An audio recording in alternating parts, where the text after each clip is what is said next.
Yvonne Bobo, and I'm from Stark, Florida. 1, 2, 3.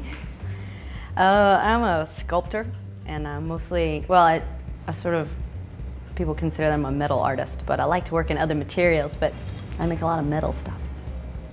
It all started when I was trying to I wanted to make a reliquary with a floating eyeball, and I was taking this circuitry analysis class trying to figure out how I could float something above.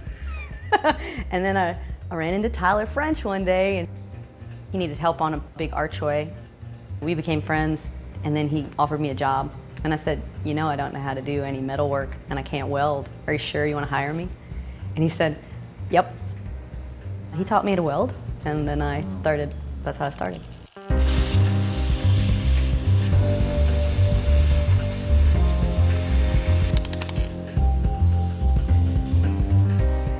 Well, I'm really interested in movement, and I guess I always have been, you know, and it's just like the very first piece I welded after Tyler, you know, he said, okay, weld something and throw it off the building, we'll see if the welds are any good. I'm really interested in that sort of edge between, like, you know, like something I make in nature. I've been trying to capture like natural movements, like this piece. Can I move this? Let's see, this piece it will perpetually move if there's some wind. Trying to capture that kind of magic of those helicopters that fall in the springtime.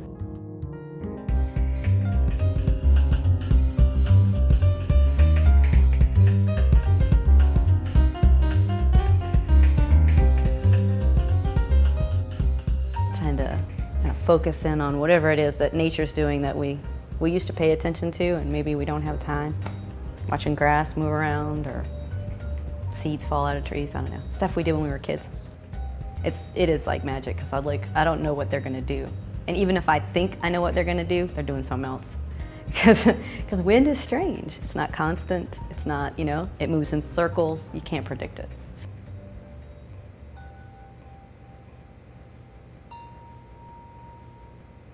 Like, it's kind of interesting, because I've been making musical stuff, and then, well, I'm not a musician. I like using like people as a resource, you know, and see what they do and what they think about things. It's interesting, or like we collaborate on how we think things will work. I just like the engineering part of it. So there's like all of this kind of research that's really interesting. And then just in here, just like trying to make this, you know, and I was like, I really wanted to make something that wouldn't fall over and that would keep moving, but wouldn't just run off the table. And I tried a lot of different things, and then just one day when it just figured it out, I just cried a little. I was like, look, it really works like I want it to.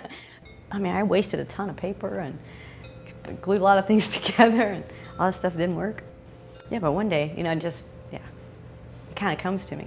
So it's just part of this weird process. You think you know, like your mind thinks it knows what it's doing, and then you just get caught up. You have to just be doing it to actually get where you're going. People always want you to draw what you're going to build, but there's just this whole gap I don't know how to describe, and I can't draw it. And I can't predict what it's going to be. So people have just gotten this idea that maybe they don't understand art, or then you can't touch it, even if you are interested and you want to touch it. And there's like people standing around keeping you from touching stuff. So I'd like to do a series of pieces that, like, not just that they can touch, but that touches them. You know, like that people are sort of forced to be interacted with by the piece. I think that's cool, because people had a lot of fun. I watched the kids and like old people, when they figured out they could push on it, they did. They were like, woo. So I like to keep doing that. The city's all worried about people breaking stuff. Like, what are you gonna do?